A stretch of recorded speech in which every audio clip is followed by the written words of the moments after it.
Billy with Gilbert Travels here. Just want to give you a quick channel update. I've been doing lots of flying this summer.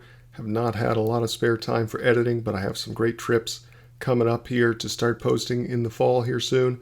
In the meantime, I wanted to go back and do another flight review uncut, where I just go back to a previous flight that I have not published and give you an off-the-cuff narration of the experience. Just talk to you a bit about flight blogging. So let's get into it today with American Airlines. So I love to take trips on wide-body aircraft for domestic travel. Today, looking back at a flight I took on my way up to JFK from Miami pre-pandemic in November, I believe it was, of 2019, on my way to fly Cathay Pacific First Class on their Fifth Freedom route from New York to Vancouver, Canada, before the borders closed down and before that flight was canceled. So this is on American's 777-200 on their Super Diamond product. Really just a great aircraft. I've done a full review of this aircraft and service on the Miami to Dallas route. That's a pretty popular video on the channel. So when I saw this as a connection option for my redemption on Cathay Pacific First Class, I jumped on it here. It was nice to get this flight pretty much thrown in for free, essentially, with my booking there. And it was so nice to be on this aircraft again. I did get in the forward cabin this time, and so I was forward of the boarding door, and I picked this seat on the right side of the aircraft, which unfortunately was missing a window, but otherwise it was pretty darn comfortable and private. As you can see, the passengers boarding behind me there, so it's much quieter up here in the forward cabin during boarding. The good news with row 6 is I'm tucked away here by the galley. But I am missing a window, and I can already smell the food cooking here on the ground. I remain very impressed with American's offering here on the 777-200. I think it's a beautiful seat. I think it's very practical, and it's super special to be able to fly these aircraft on these short routes.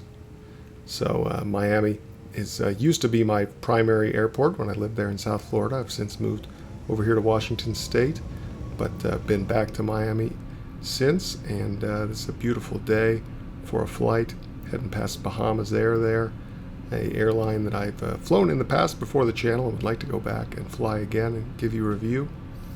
But here we go, taking off, watching that engine spool up here on this 777. What a beautiful aircraft to get to fly on. Because of the COVID pandemic, these planes are now pretty common to find in all the aircraft. They're long-haul planes flying domestically, since international travel is at such a low, especially this summer. Domestic travel has been at such high pitch levels, that they've been flying their hub routes, both United, Delta, as well as American, including their latest aircraft in the skies. So I know a lot of you have been able to get up there and experience some great products this summer that you normally wouldn't be able to take on a 2 or 3 hour flight like this. There's a beautiful look at downtown Miami as we come out today over the Biscayne Bay.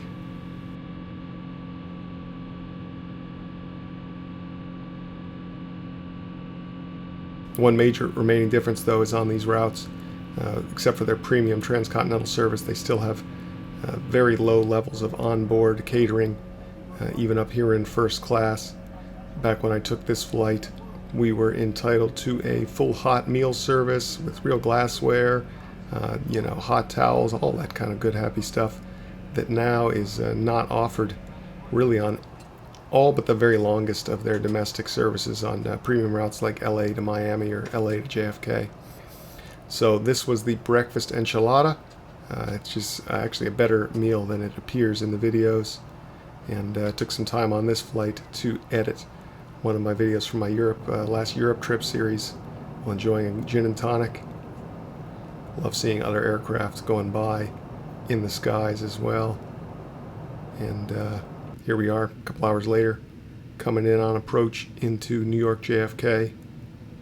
So anyway, I think these little videos are a little spot of fun and bring you some content that otherwise I wouldn't have done a full-length review on. And I wanted to get something up here on the channel to communicate with you guys. I really pay attention to the channel just about every day. I'm on there reading and responding to comments. So even when I'm not able to post new videos, want you to know that I'm always watching the channel and very appreciative that it continues to grow, almost to 1,500 subscribers already now since hitting 1,000 earlier this year. So it's really been exciting to see the growth on the channel pick up. And I know as we come into some more content and travel resumes, we're just going to continue to grow the channel, and so thankful to have you all along that watch and comment and pay attention to my videos. I hope the quality continues to improve and I'm bringing you content that you like to see, because it's really a lot of fun for me to bring you these videos. Looking at here at JFK, a couple of aircraft I'd really love to fly, the Korean Air A380 and the Japan Airlines 777.